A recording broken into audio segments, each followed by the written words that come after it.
Por favor. Sim, agora sim. Bom, então te passo a palavra e repito, pessoal, se vocês conseguirem ligar as câmeras, por favor, e os microfones para facilitar. Pedro, agora saiu. Deixa eu voltar aqui. Voltou? Agora sim, agora voltou. Então tá joia. Tá bom? Muito obrigado e uma boa palestra. Obrigado.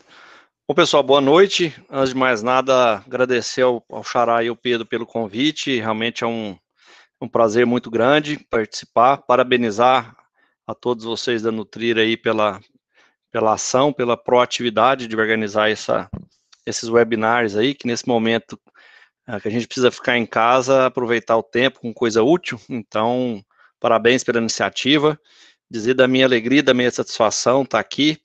Respeito muito a Unesp Botucatu, professor Rigoni, professora Cíntia. É sempre um prazer muito grande ter a oportunidade de interagir com vocês. Bom, vamos lá. O Xará me pediu para falar um pouco sobre esse tema de utilização de subprodutos nos confinamentos brasileiros. Eu vou gastar aqui meia hora, 40 minutos para falar sobre o assunto, mas para estimular a discussão depois. Eu acho que o mais legal depois é a interação nossa, né? Perguntas, dúvidas, etc. De antemão, já queria deixar claro para todo mundo que eu vou passar uma visão menos acadêmica, menos científica, um pouco mais aplicada. Claro que a gente sempre utiliza a ciência como base para todas as decisões que a gente toma, nos confinamentos que a gente atende por esse mundo afora aí, mas uma visão um pouco mais aplicada da utilização de subprodutos, e muita coisa aqui vai ser experiência própria minha, e não necessariamente vou estar falando em nome da empresa que eu represento aqui, no caso da Cargill, tá? Bom, mas a primeira coisa que a gente precisa entender é o seguinte: por que um confinamento ele decide utilizar subproduto, né? Como qualquer decisão em qualquer confinamento, o objetivo principal é esse aqui, ó, é lucro, é aumentar a margem por cabeça confinada. Ou por cabeça confinada ou pela operação, né? Às vezes eu posso abrir mão do lucro por cabeça confinada e ganhar um pouco menos por cabeça, mas aumentar o giro eu ganho na operação como um todo. Então a gente sabe muito bem, isso que não é novidade para ninguém, que o que sobra depois que a gente tira a nossa principal receita, que é o boi gordo, né? Tradicionalmente a gente sempre colocou o boi gordo como a receita quase que exclusiva dos confinamentos brasileiros. Hoje isso tem mudado um pouco, principalmente com a adoção dos compostos orgânicos, né, que tem o esterco como base principal. E de uma forma geral, quem consegue produzir um composto orgânico de qualidade, com critério técnico e tudo mais, a gente consegue aí na média, vamos falar de uma forma mais grosseira, a gente consegue abater até 50% do custo operacional com a venda ou utilização desse composto orgânico, né, para aquele confinador que também faz agricultura. Então, o que ele deixa de utilizar de adubo químico com composto orgânico seria uma receita equivalente aí a abater a metade do custo operacional, tá? Então, essa receita principal, boi gordo, hoje, alguns confinamentos eu posso colocar aqui também a venda ou a utilização desse composto orgânico. Aí eu vou tirar os meus principais itens de custo, né? O boi magro, a gente sabe que é o principal item, depois vem comida, operacional, financeiro, se eu estiver trabalhando com dinheiro de terceiro e tudo mais. Mas o fato principal da gente utilizar subproduto é para poder otimizar a dieta, não necessariamente tornar essa dieta mais barata, mas na grande maioria das vezes a gente consegue minimizar o custo de dieta, mas principalmente otimizar o custo da roupa produzida, né? A partir do momento que eu otimizo o custo de arroba produzida, eu tendo há uma tendência da gente ganhar mais dinheiro. Então, o uso do subproduto, ele passa por critérios técnicos, por decisões operacionais, porém, o objetivo principal sempre é conseguir aumentar o lucro, né? Então, quando a gente olha a indústria de confinamento do Brasil hoje, é uma indústria que tem amadurecido nos últimos anos, ainda carece de informações mais precisas, e a gente levanta um trabalho que a gente tem feito já há uns 5 anos dentro da Nutron, lá na Cargill, que é o nosso benchmarking de confinamento. Eu vou apresentar aqui só o resultado econômico médio dos clientes nossos que participaram desse benchmarking em 2019, a gente soltou esse no começo desse ano, mas são dados referentes à operação do ano passado. Que fique bem claro, os dados que nós utilizamos aqui, existem outros benchmarks no mercado, mas eu acho que o grande diferencial nosso é que ele tem dados confiáveis. Nós jamais iríamos partir para uma ação dessa se nós não tivéssemos muita confiança nos dados que a gente está utilizando, né? É aquele velho jargão dos americanos, garbage in, garbage out, ou seja, se é dado ruim que entra, vai sair resultado ruim lá na ponta. Então, a gente não abriu mão da gente trabalhar somente com dados realmente confiáveis. E é o que falta em muito confinamento brasileiro hoje, é coletar dado, e quando se coleta, tem muito dado também que não tem muita confiabilidade. Bom, então, só para vocês terem uma ideia, pessoal, do que foi o confinamento médio em 2019, isso aqui é média do Brasil inteiro, tá? Do Rio Grande do Sul a Rondônia, uma diária total aí da ordem de R$ 8,08, claro que existe uma variabilidade grande nessa diária. Se eu vou, por exemplo, à região leste de Minas, Espírito Santo, é uma diária bem mais cara. Se eu vou para o Mato Grosso, é uma diária bem mais barata. E o que explica essa variabilidade do custo da diária, grande parte disso é a disponibilidade de subproduto, que nos permite baratear custo de dieta, né? Um custo médio aí de arroba produzida da ordem de R$ 118,77. Claro que quando a gente faz esse benchmark, o dado econômico do cliente especificamente, ele é mantido em sigilo, há um contrato de confidencialidade que é assinado, mas a gente apresenta os dados médios, então não estou expondo o dado de ninguém aqui, mas é o dado médio, que deu um lucro por boi confinado, média 2019 de 507, uma rentabilidade mensal de 4,6, ou seja, confinamento do ano passado a gente conseguiu ganhar mais dinheiro em um mês do que se ganha hoje uma aplicação financeira anual, né? E aqui só discriminando um pouco mais os principais itens de custo, né? Como eu já falei, boi magro principal, custo alimentar médio de 680. Então, o confinador em 2019 precisou desembolsar R$ 680 em comida, pagar comida para engordar o seu boi, em torno de 147 de operacional, e assim sucessivamente, tá ok? Então, o principal objetivo nosso, quando a gente trabalha com o subproduto, é isso aqui: ou eu otimizo diária, ou otimizo o custo da roupa produzida. A partir do momento que eu otimizo diária sem perder desempenho, mantendo desempenho, automaticamente eu vou estar otimizando, minimizando meu custo da roupa produzida, consequentemente maximizando meu lucro. Peguei os dados aqui, fiz questão de mandar um zap para o professor Danilo Millen, ele me passou cordialmente esse levantamento que ele recorrentemente tem feito, né? Começou aí dentro do Grupo Nutrir, quando ele estava aí.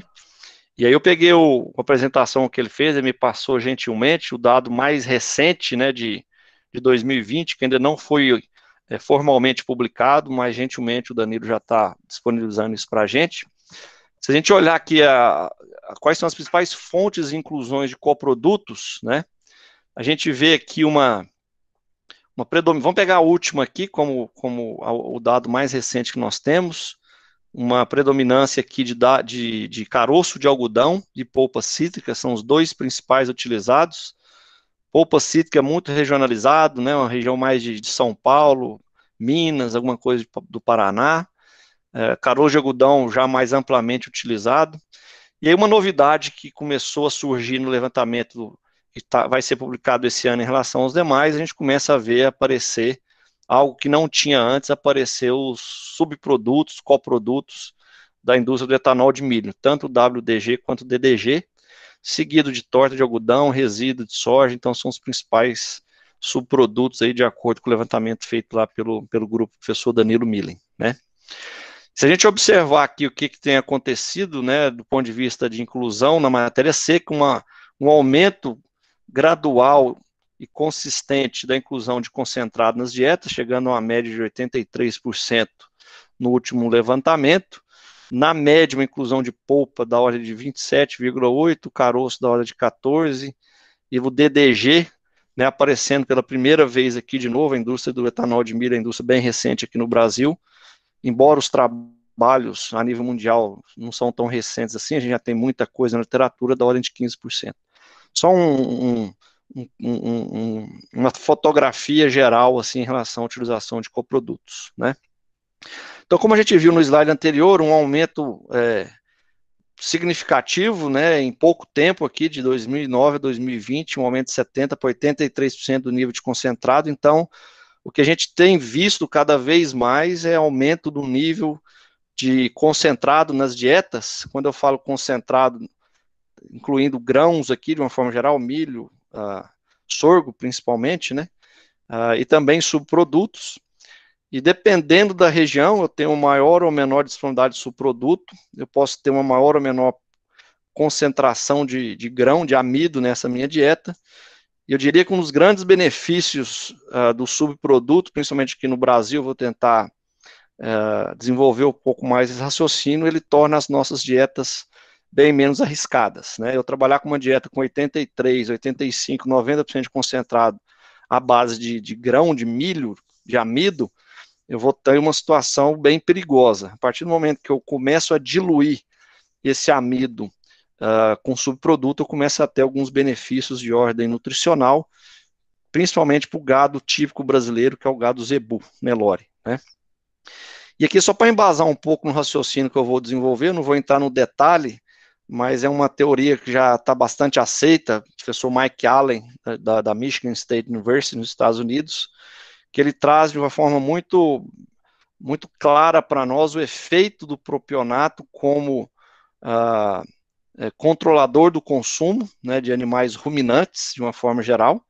Então, a gente sabe que esse propionato produzido no rumen, ele pode virar glicose, então ele pode ser oxidado, né, ele entra lá no ciclo de Krebs, ele sofre oxidação, e a partir do momento que ele é oxidado, ele leva ao centro de saciedade do animal um feedback negativo, o animal diminui o consumo.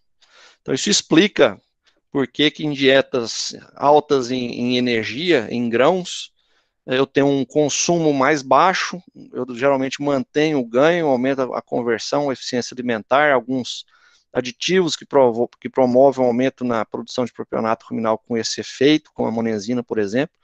Então, propionato como sendo um regulador extremamente importante da saciedade ou do consumo em animais ruminantes, né?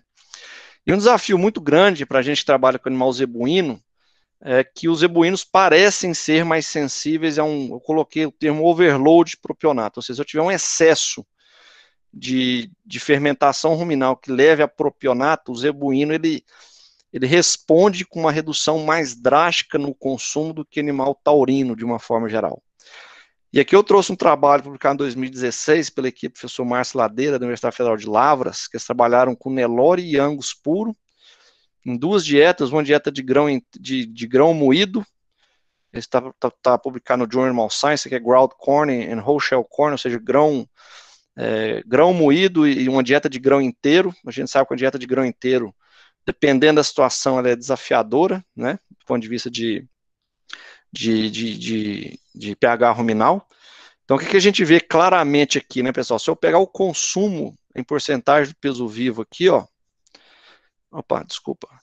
a gente sai de um consumo aqui do Nelore, numa dieta de grão moído de 2,5%, 2,48% do peso vivo, ele despenca para 1,7%, ao passo que no animal Angus, numa mesma dieta comparativamente ao Nelore, eu tenho uma dieta de 2,48% no Nelore com grão moído, no Angus 2,93%, e no grão inteiro, enquanto o Nelore deu 1,7% do peso vivo, os animais Angus comendo 2,1%, com reflexo, evidentemente, direto no ganho de peso. Então, o animal zebu, ele não consegue lidar com um overload de propionato de energia a nível ruminal, ele cai consumo. Tem uma relação direta também com o pH ruminal, uma observação que eu quero deixar claro para vocês aqui é, se a gente olhar os dados que eles coletaram de pH ruminal dos animais Nelore numa dieta de grão inteiro, que é o quadradinho aqui, a gente vê que um pH ruminal variando aqui de 5,6 a 5,8, só que eu tive o Angus também, que é a cruzinha aqui, ó, praticamente com o mesmo perfil de pH ruminal, ou seja, os dois animais, do ponto de vista de desafio de pH ruminal, muito idêntico, só que quando eu olho para consumo, eu saio de um consumo de novo de 1,7 para 2,1, eu saio de um ganho de peso de 930 gramas para um ganho de peso de 1,8 kg. Então, está claramente, as dietas eram as mesmas, o manejo era o mesmo, então deixa muito claro para nós que o animal zebu, eu preciso pisar no acelerador dele aos poucos, né? O animal taurino, ele tem um turbo, você pisa no acelerador, ele vai embora. O zebu, se você pisar de uma vez no acelerador, ele afoga e perigoso de não pegar mais, então tem que ir com calma, né? E aí que vem uma das grandes vantagens da gente utilizar subproduto, na minha visão, em animal zebuíno, ele permite com que a gente diminua esse overload energético no animal zebuíno, consequentemente eu não vou ter essa queda de consumo, eu vou manter um consumo de energia líquida num patamar que vai permitir que ele desempenhe por um efeito de diluição de amido ruminal, consequentemente uma redução nesse overload de energia, uma redução nos riscos de ter uma acidose subclínica, um menor desafio de pH ruminal. Numa condição como essa, o Nelore ele vai embora, né? E eu trouxe alguns trabalhos aqui, mais para poder avivar e estimular a discussão. Tentei trazer alguns trabalhos mais novos, essa parte de trabalho na literatura em relação ao uso do subproduto, ela é muito vasta, mas eu tentei trazer alguma coisa nova aqui, um trabalho do grupo professor Flávio Portela, publicado em 2016, também no Journal Science. Eles compararam a inclusão de polpa substituindo milho, 2 níveis de processamento, milho floculado e milho moído. Vamos deixar de lado o milho floculado ainda não é uma realidade no Brasil, pouquíssimas operações, hoje nós temos basicamente 2 operações só trabalhando com milho floculado, uma delas faz milho floculado muito bem, a outra nem tanto, mas vamos focar aqui no milho moído. O que a gente percebe claramente, né? A partir do momento que eu tenho uma dieta exclusivamente de milho, eu tenho um consumo mais baixo, um desempenho não tão ruim, 1,6 kg tá ok, mas a partir do momento que eu vou substituindo o milho moído pela polpa, principalmente até o nível de 25%, 50% de substituição do milho pela polpa, a gente verifica um aumento no consumo e também um aumento no desempenho, provavelmente ligado a essa questão de diluir amido no rumen, diminuir o overload de propionato, diminuir a pressão no pH ruminal, então tem esse benefício aqui de aumentar o consumo. Então essa resposta a partir do momento que eu uso o subproduto e tiro o milho da dieta e coloco o subproduto, essa resposta de eu ter um aumento de consumo e uma melhoria de ganho, ela é muito consistente, né?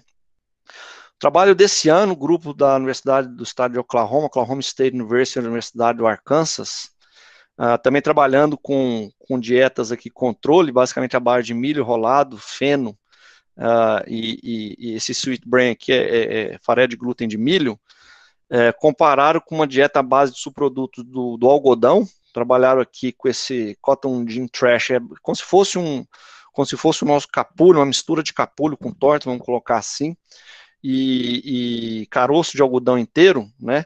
Então esse aqui é o que eles chamam lá do cotton gin trash, é como se fosse o nosso capulho de algodão, no Mato Grosso é muito comum de ser utilizado. Então eles substituíram aqui parte da verdade, eles substituíram aqui parte do feno, né, por esse subproduto, na verdade até aumentou aqui o nível de milho, dietas à base de milho em gado Angus.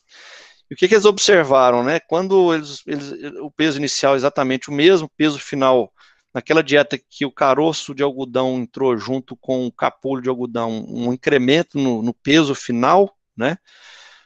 Um aumento significativo aqui ao nível de 10% de significância, para mim 10% já para a gente estar no dia a dia, na prática, e se eu propor alguma coisa que funciona em 100 vezes, ela funcionar 90, eu estou mais do que satisfeito, eu sou muito menos rigoroso do que um professor ou um cientista ao pé da letra, né, 5% e pronto, acabou, eu aprendi a ser um pouco mais flexível, mas um aumento aqui no ganho de peso, né, um aumento no consumo e sem influência na eficiência, ou seja, de novo, aquele efeito lá, quando se incluiu o subproduto de algodão em aumentar consumo, aumentar ganho, tá? E algo que é relativamente recente no Brasil, né, que é um crescimento que a gente tem visto aí ultimamente na indústria do etanol de milho, claro que todo esse contexto aí do coronavírus, da Covid, muita coisa diminui o ritmo, mas o fato é que a margem das indústrias esmagadoras de milho para produzir etanol, na verdade, nunca foi negativa, ao contrário da indústria canavieira. A margem ela diminuiu, mas ela não ficou negativa, tanto é que eles continuam as suas operações, né, não chegaram a paralisar suas operações. Então a gente sabe que dependendo, aqui não vai dar tempo da gente entrar nesse detalhe, mas dependendo da tecnologia que a planta de etanol utiliza para extrair o amido do milho e transformá-lo em etanol, vai mudar a composição que nós vamos ter do etanol. Então, ao contrário do que muita gente pensa, né, muita gente chama DDG e WDG, na verdade não é tão simples assim, né? Na verdade, nós temos vários tipos de subprodutos, dependendo principalmente dessa tecnologia. Inclusive, até já surgiram algumas outras nomenclaturas, né? Então, por exemplo, quando há separação prévia da fibra antes do milho ser fermentado, na verdade, o que sobra é o que eles chamam de bran, corn bran. Então, não é o DDG originalmente, mas convencionou-se, todo mundo no campo aí fala DDG, que é o material seco, e o WDG, que é o material úmido. Eu tenho tanto o WDG de milho quanto do sorgo, a mistura dos dois. E aí a gente começa a ver, isso aqui é um confinamento comercial, um cliente nosso, confinamento São Lucas, em Santa Helena de Goiás.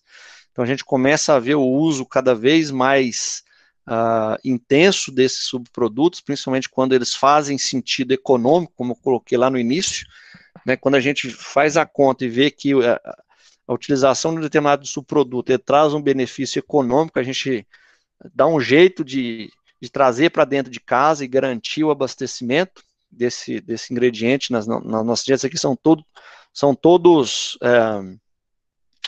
silo bag com WDG, tá?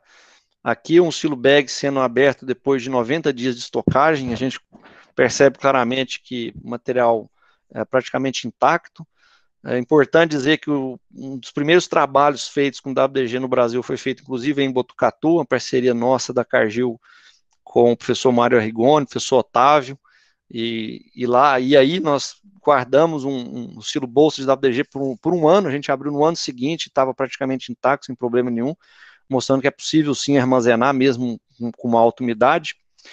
Aqui eu não vou entrar em detalhe, tá, pessoal, mas só para mostrar para vocês alguns tipos de alimento, subproduto à base da usina de etanol de milho disponível no mercado. Então existe a FS lá no Mato Grosso, que tem basicamente dois tipos de produto, que é o Essential e o FS Ouro. Tem a Cargill em Quirinópolis, que também usa praticamente a mesma tecnologia.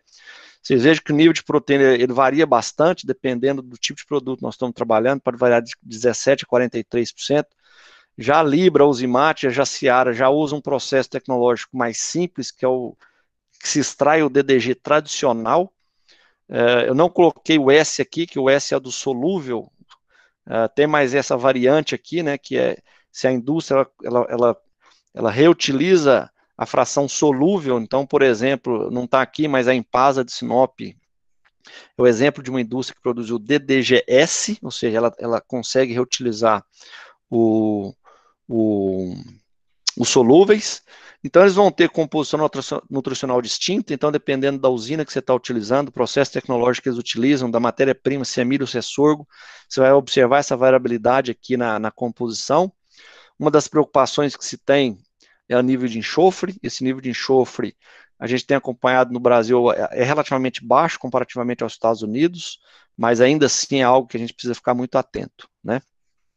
E aqui uma foto aí do experimento que nós conduzimos aí em Botucatu, junto com o professor Mário, professor Otávio, experimento muito bacana, que a gente trabalhou com níveis de inclusão do WDG até 45% da matéria seca. Não vou entrar em detalhe aqui, mas uma dieta basicamente à base de milho, farinha de soja, feno, bagaço. Então a gente foi substituindo o milho e o farelo de soja pelo WDG até um nível de 45% da matéria seca da dieta. E o que a gente observou, basicamente? A gente observou que à medida que nós substituímos o milho, então aqui a dieta controle, tá? Dieta controle à base de milho e farelo de soja. Eu quero voltar aqui só para mostrar para vocês o padrão do gado que era, porque o desempenho ele foi fenomenal. Claro, a qualidade do gado, a dieta, mas principalmente o manejo feito, a condução feita pela equipe aí de Botucatu que estava à frente, o Matheus, inclusive o Matheus hoje faz parte do nosso time, desenvolveu um trabalho muito bacana junto com o restante de todo mundo, então isso gerou um resultado excepcional.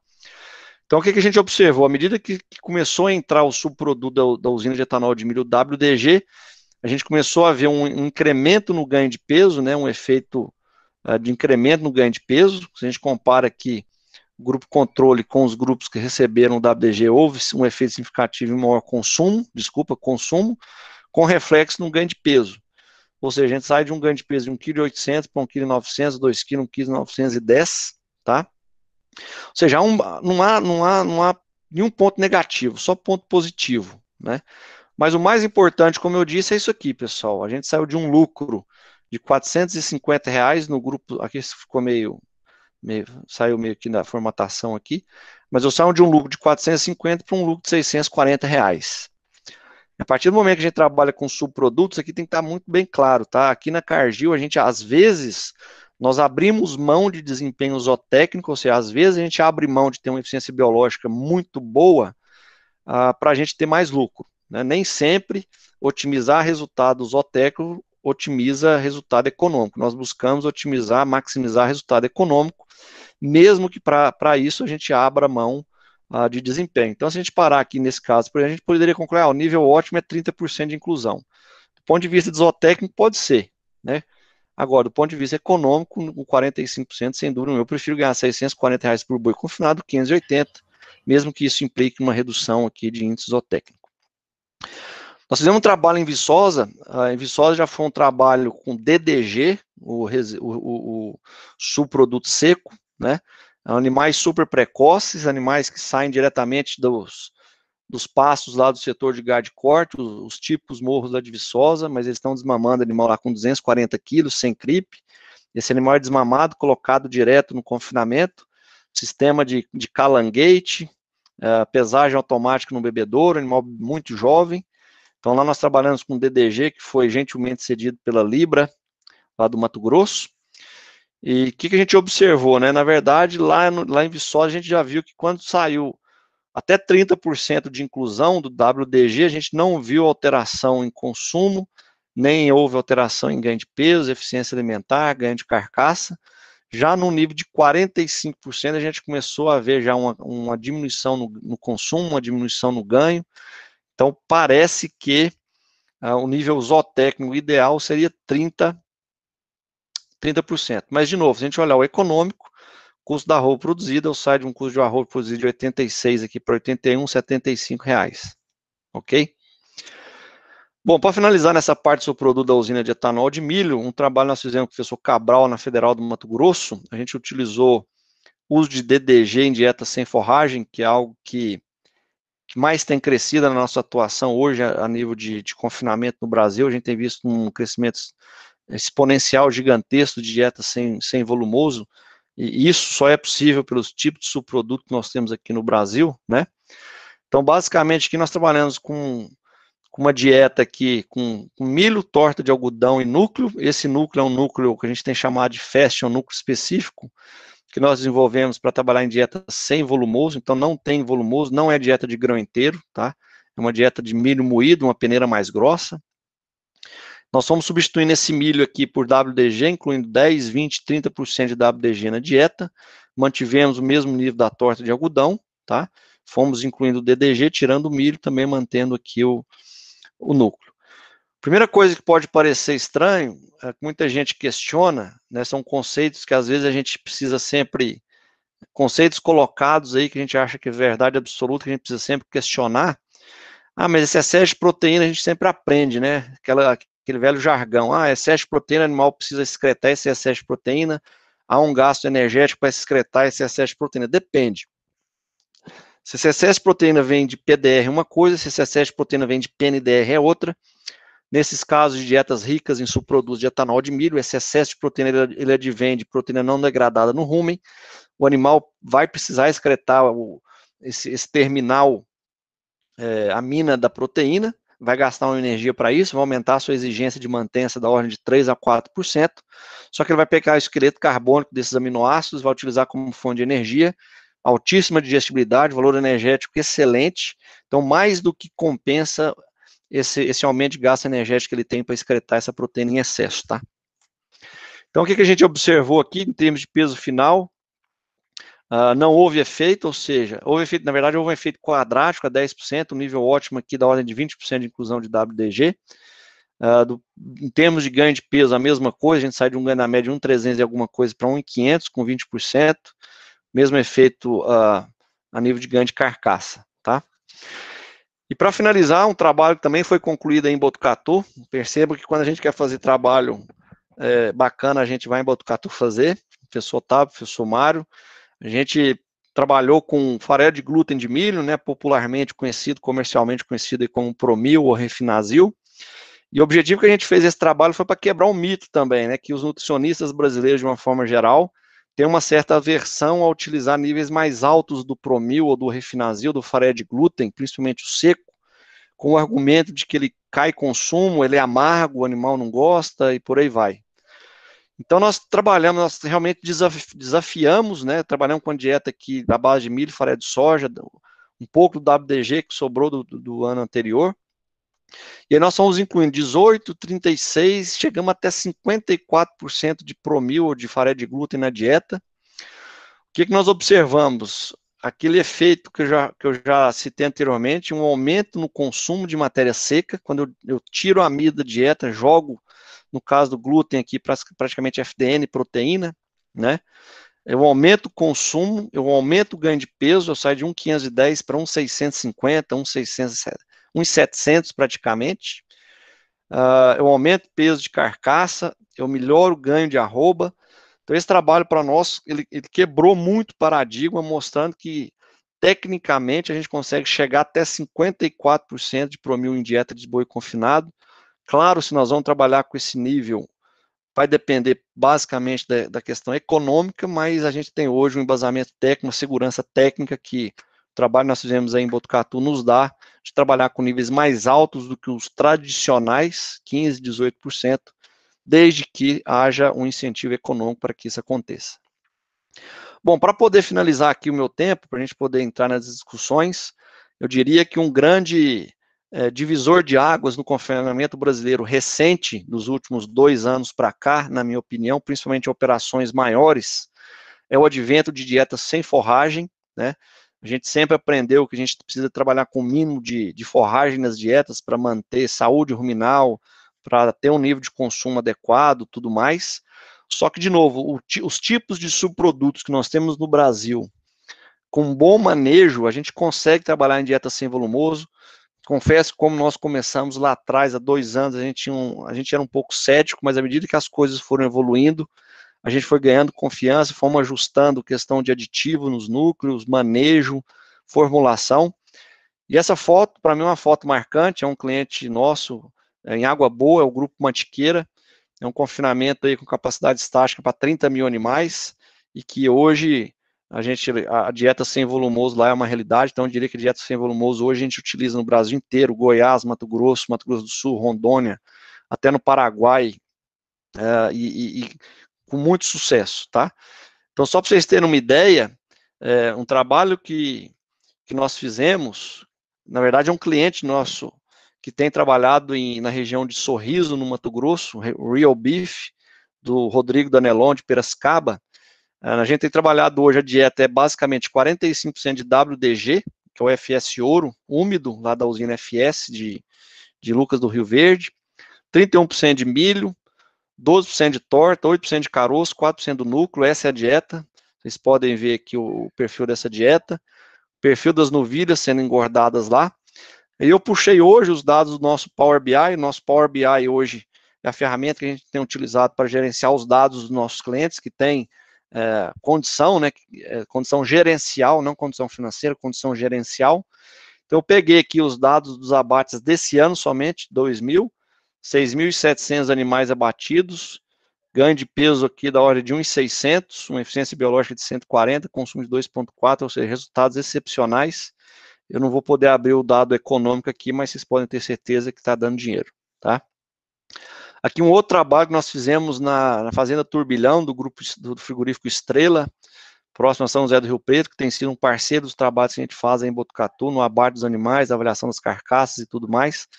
Operações grandes de confinamento, quando você tira o volumoso da jogada, você dá um alívio gigantesco para a operação, tá? É uma vida antes e depois. E aqui, antes de fazer a mudança de chave, é um confinamento também grande, que abate aí seus 60 mil animais por ano. Nós fizemos um trabalho bastante rigoroso. A Carolina Pacheco, que na época estava formando em zootecnia em Viçosa, acompanhou, fez um trabalho muito bacana. Então, se a gente focar nos machos aqui, que é o grande volume, né? Nós trabalhamos com a dieta controle, uma dieta sem volumoso. Então, se a gente olhar o ganho em arrobas, a gente aumentou o ganho em arrobas, mantivemos praticamente o ganho de peso, de 1,450 a 1,530. O verdinho aqui é a dieta controle com volumoso. A azulzinha aqui é a dieta sem volumoso. Houve um leve aumento de rendimento de carcaça, uma melhoria na conversão alimentar. A Carolina usou isso no trabalho dela de conclusão de curso. E o principal, né, essa dieta sem volumoso aqui, representada por esse boizinho que está aqui, deu um lucro adicional por boi da ordem de R$81 a mais, sem contar a facilidade operacional.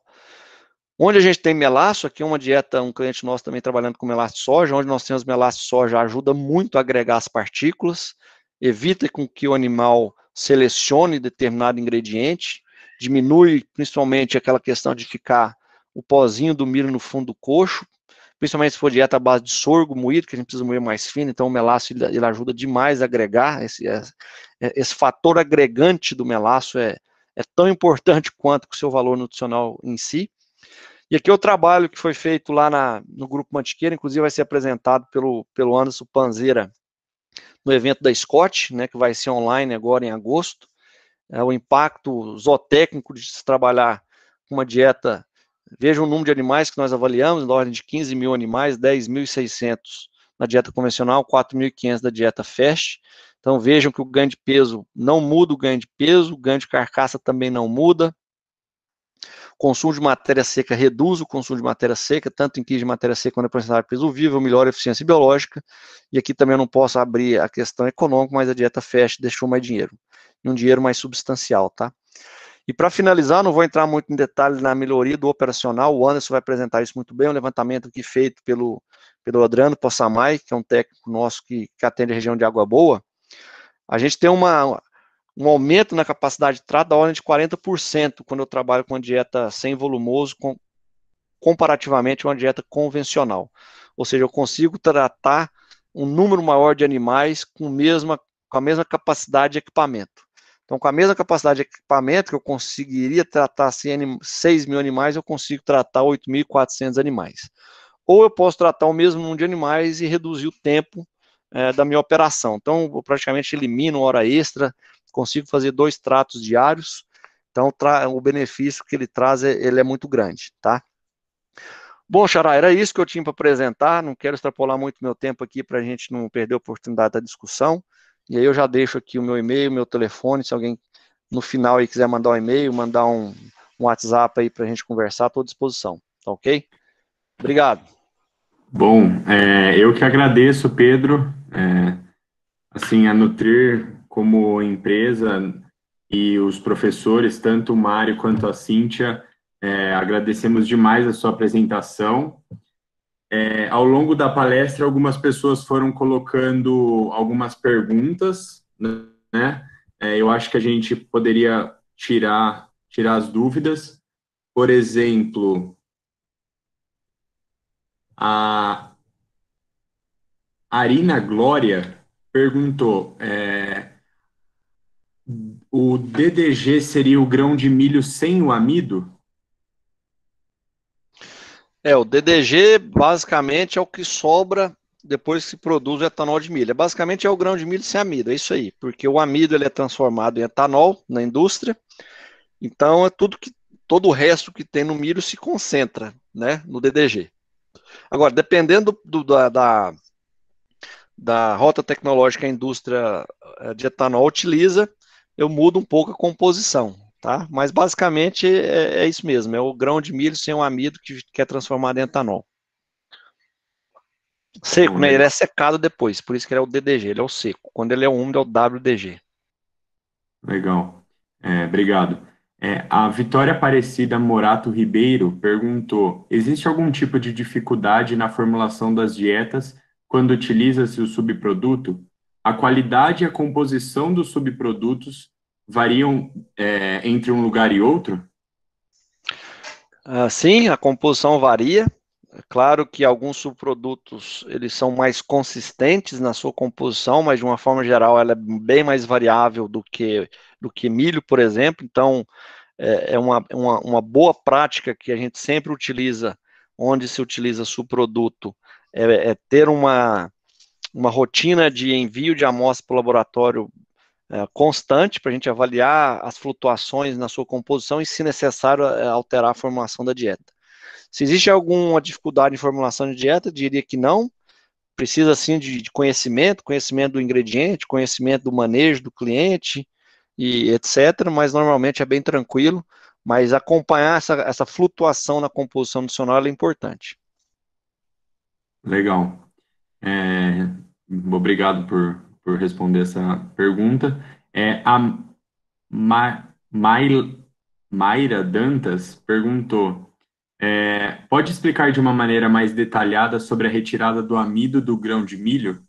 Não entendi como ela vai fazer com que haja um aumento no consumo de ganho de peso na retirada do amido. Na verdade, quando Ele eu falei que fornece tem uma melhor, energia. na verdade, quando eu falei que tem um aumento no consumo, é quando você dilui o amido da dieta, tá? Então imagina, igual eu mostrei, você tem uma dieta com 70% de milho na dieta.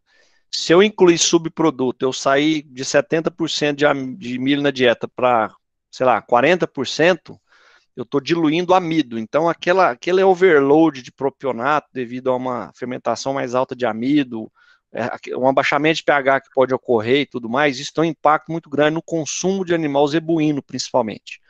A partir do momento que eu diluo esse amido, ou seja, eu diminuo a concentração de amido pela inclusão de subproduto, eu consigo manter esse consumo até aumentar esse consumo. Eu tenho como consequência um aumento no consumo de energia líquida, consequentemente o animal ele mantém ganho até aumenta o ganho, tá? Não é o fato de tirar o amido do milho, é tirar o amido da dieta, diminuir, trabalhar com a dieta menos quente em amido e um pouco mais diversificada em outros substratos energéticos para o animal, seja uma FDN de boa digestibilidade, gordura, ou mesmo uma proteína bypass, como ocorre nos subprodutos da indústria de etanol de milho. Beleza, obrigado, viu, Pedro? A Laís Matos, ela perguntou: Veiga, você tem alguma sugestão para o pecuarista consiga armazenar de forma mais eficiente o resíduo úmido de tomate? Devido à alta umidade, o produto se deteriora rápido. O silo bag seria uma boa opção? Olha, o resíduo de tomate, ele é problemático, tá? Só que é o seguinte, o resíduo de tomate ele é muito localizado, a disponibilidade dele também é sazonal, ela varia muito de ano para ano. Eu confesso que eu não tenho experiência em armazenamento de resíduo de tomate, porque todos os clientes nossos que utilizam resíduo de tomate, a quantidade disponível não é tão grande, então, e como ele tem uma matéria seca muito baixa, acaba que você não consegue fazer estoque. Agora, se precisar fazer estoque, talvez o silo bag, se você tirar todo o oxigênio, pode ser que seja uma opção sim. Ou então misturar com algum alimento mais seco.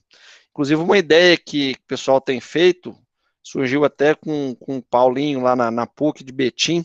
Ele fez um trabalho junto com o professor Rafael lá, utilizando subprodutos muito úmidos. A pergunta me dá a oportunidade de falar isso. Como resíduo de tomate, por exemplo, um resíduo de cervejaria, uma polpa úmida, por exemplo. O pessoal tem misturado isso com milho e sorgo para fazer milho e sorgo reidratados. Para mim foi uma sacada brilhante, porque o milho ou sorgo reidratado você precisa adicionar água, né? Para levar a umidade aí de 12, 13 para 28, 30, 35%. E aí você armazena para produzir como se fosse um grão úmido, um grão reidratado. Então, se tiver a oportunidade de você misturar esse resíduo de tomate com milho moído, por exemplo, e armazenar com um grão reidratado, melhor ainda. Você vai melhorar a qualidade do milho e vai conseguir armazenar o seu resíduo de alta umidade. Bom, obrigado. A Monize Silva Santos perguntou: oi, Pedro, tudo bem? Obrigado pela palestra.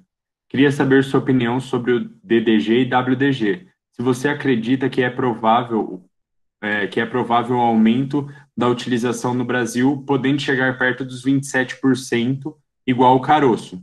E também a respeito da forma de armazenagem adequada do WDG, já que ele é bastante úmido. Olha, eu acredito que vai aumentar sim. Claro que com todo esse contexto que nós estamos vivendo, aí, todos os projetos de investimentos estão sendo repensados, adiados, enfim. Mas o que a gente tem visto é uma realidade que parece não ter volta. A indústria de etanol de milho no Brasil, milho e sorgo, grandes projetos na região centro-oeste. Então eu acredito piamente que vai aumentar sim. Hoje nós temos vários clientes trabalhando com níveis de WDG, de DDG na dieta o máximo possível, aqui em Goiás, no Mato Grosso, principalmente, trabalhando com níveis de 30, 40, 45% de inclusão na matéria seca. Questão de armazenar o WDG, como eu mostrei as fotos aí, o silo bolsa funciona super bem, desde que você tire todo o oxigênio. Onde você vai fazer o pátio, onde você vai armazenar, você tem que fazer uma leve declividade para escorrer a água, porque ele é muito úmido, então ele precisa escorrer aquela água.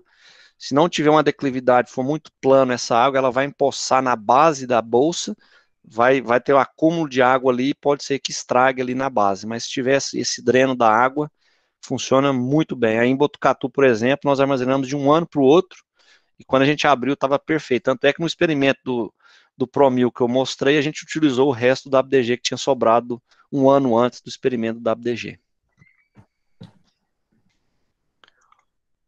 Obrigado. O João Vitor Guimarães, de Carvalho, ele perguntou: pode explicar melhor sobre a retirada do volumoso e ganho no operacional?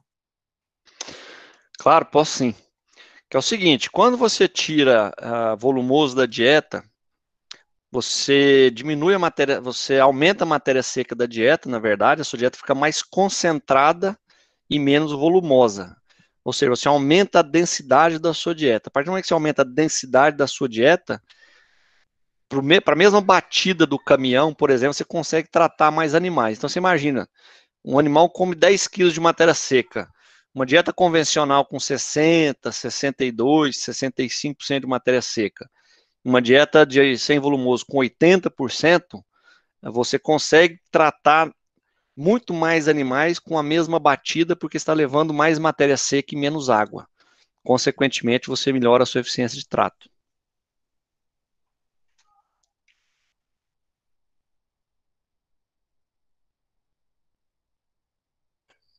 Oi, Xará, está por aí? Alô? Perdão. Tá me escutando? Positivo. Beleza. O Guilherme Domingues de Abreu Alvarenga perguntou: Pedro, boa noite. Como estão trabalhando com o nível de caroço de algodão? Vocês estão associando com gordura protegida? Essa questão do caroço, eu até nem toquei no assunto aqui da questão do gosto da carne, senão era mais mas no mínimo uma hora para a gente falar disso. Inclusive, a gente está organizando um webinar aí para a gente falar desse assunto. Mas a gente trabalha com a inclusão de caroço, respeitando os limites máximos de extrato etéreo e também de eficiência de mistura. Se você trabalhar com um nível muito alto de caroço, você começa a ter uma dificuldade de mistura da dieta. Então eu diria que um limite que a gente tem trabalhado de caroço aí é da ordem de 22, 23%, não mais do que isso, tá? Gordura protegida é um ingrediente interessante, só que do ponto de vista econômico, na maioria das dietas que a gente trabalha, não tem entrado por uma questão econômica, por custo por ponto de energia líquida. Então, a gente não consegue justificar entrar a gordura protegida basicamente por uma questão econômica. Mas é um ingrediente interessante, sim.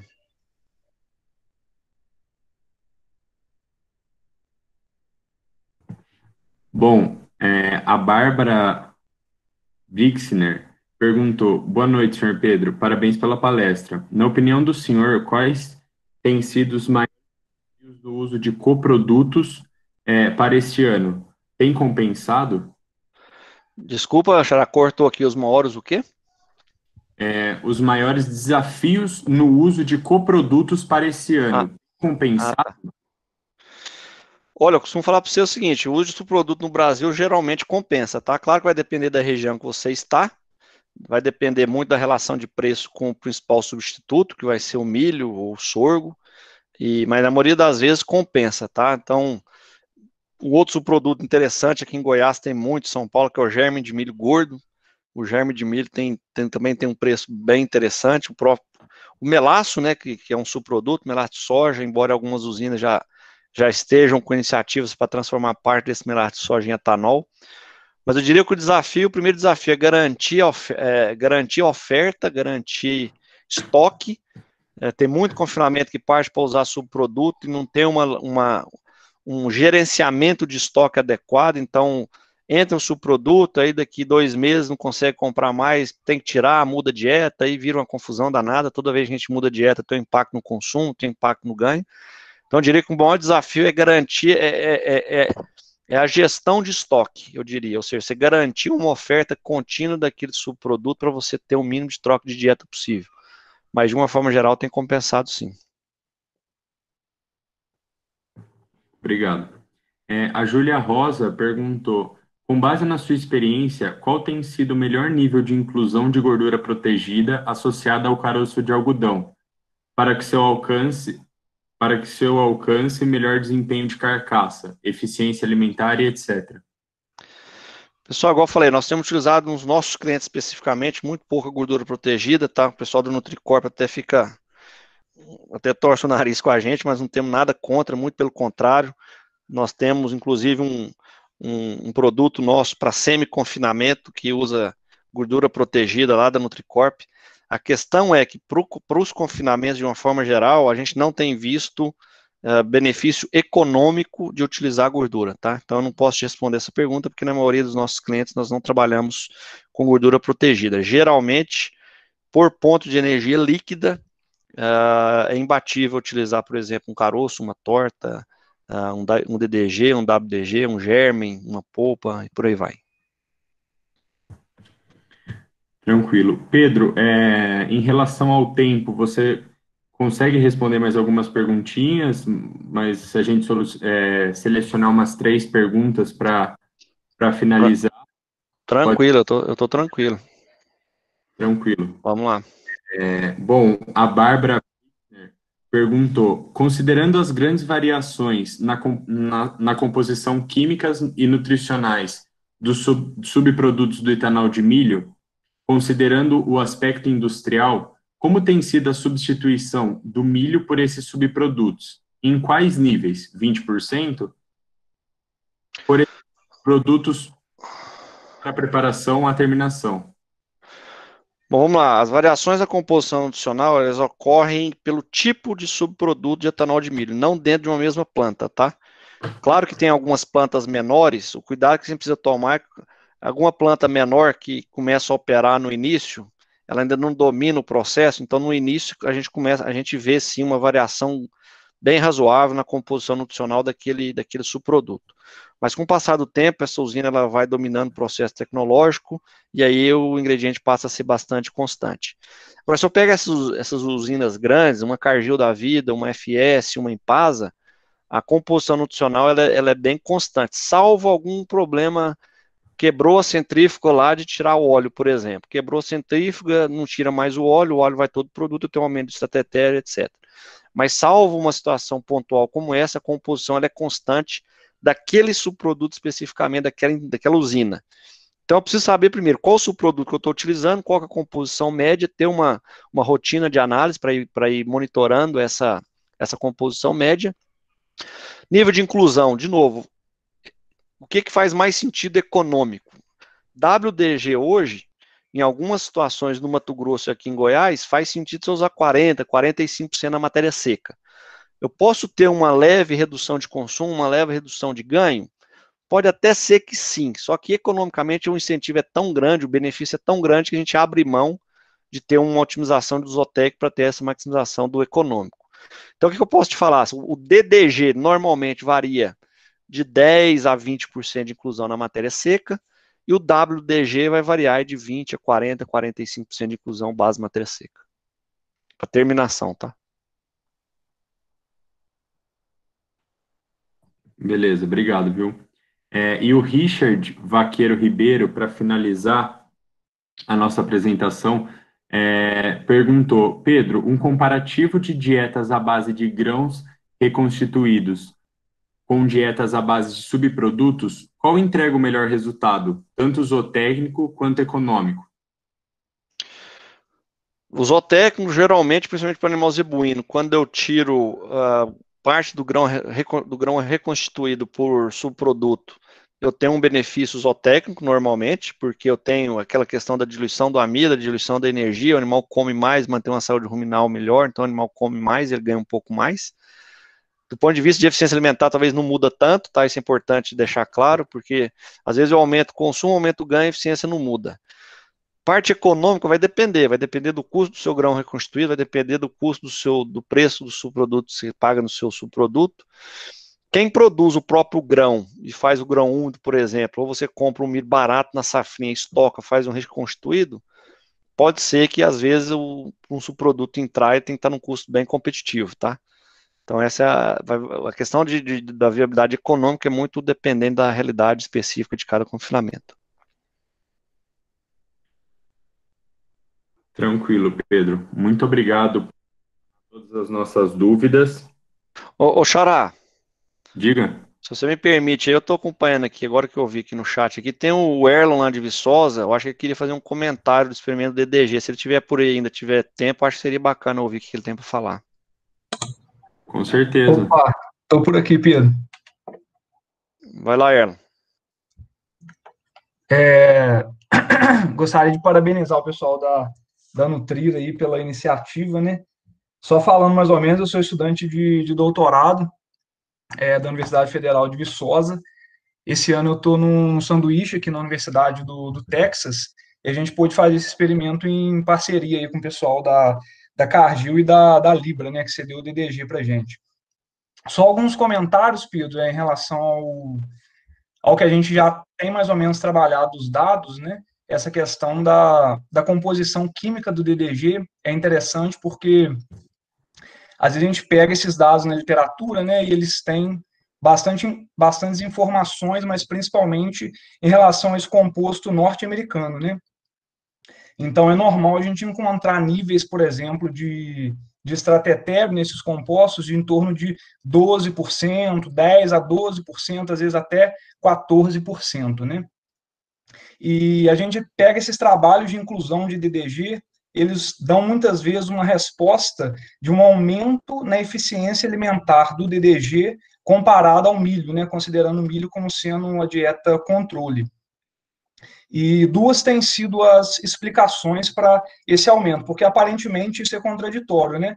Eu tiro o amido, teoricamente o amido ele é fonte de energia para mim, mas só que eu aumento o valor alimentar do DDG comparado com o milho. E o porquê disso, né, que os trabalhos têm mostrado. Igual o Pedro comentou, quando eu faço, né, o processo de extração desse amido para poder gerar o etanol, eu concentro os outros constituintes neste grão. E eu vou concentrar proteína, né? Então a gente salta aí de em torno de 8% de proteína para em torno de 30% no DDG. E no WDG também. Mas só que parte dessa proteína, ela modifica, né? Eu tenho um aumento de PNDR, dessa proteína não degradada no rumen. E quando eu vou estimar a minha proteína metabolizável, a contribuição da proteína não degradada no rumen, né, pela eficiência de utilização dela, ela vai me permitir um aumento de proteína metabolizável. Isso em função também dos resíduos de levedura que ficam nesse DDG e nesse WDG pelo processo fermentativo, né, que é feito pelos micro-organismos. Então, eu tenho um aumento de proteína metabolizável nesses grãos e eu tenho um aumento de estratério. O estratério, quando eu vou estimar o meu NDT, ele tem um equivalente energético de 2,25, né, a gente considera isso 2,25 vezes maior do que carboidratos e proteínas. Então, eu teria um aumento do valor alimentar desse DDG em função do aumento da proteína metabolizável e aumento do extrato etéreo. Mas o que acontece? O que a gente usou em Viçosa, que foi o da Libra, ele não tinha um extrato etéreo alto, igual a gente acompanha nos trabalhos da literatura norte-americana, principalmente. A gente tinha um extrato etéreo por volta de 4,5%. Então, quando eu analisei, por exemplo, a digestibilidade dos nutrientes, a maioria dos nutrientes da minha dieta teve uma digestibilidade reduzida com a inclusão desses produtos. Muito embora eu tivesse tido um aumento de proteína metabolizável, mas só que eu mantive o nível de estratégia da minha dieta, né? E os trabalhos a gente percebe que eles têm níveis crescentes. Então, muito disso pode ter influenciado os dados que a gente encontrou. Esse nível de estratégia do produto que eu utilizei, que não foi um nível tão alto. Então, não proporcionou a esse produto um valor alimentar tão maior ou maior do que o do milho. Era mais ou menos nesse sentido que eu queria comentar.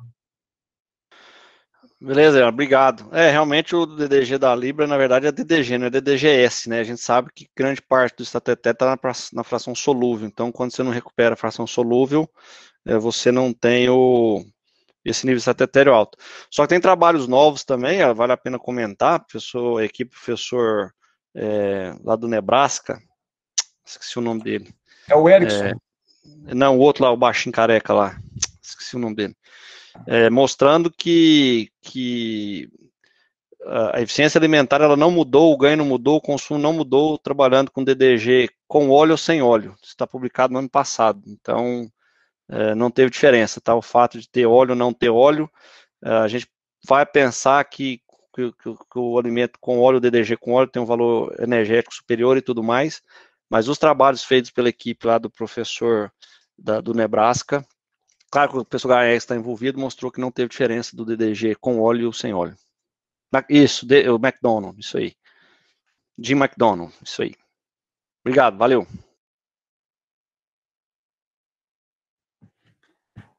Hélio, eu gostaria também de te agradecer pela participação aí na nossa apresentação.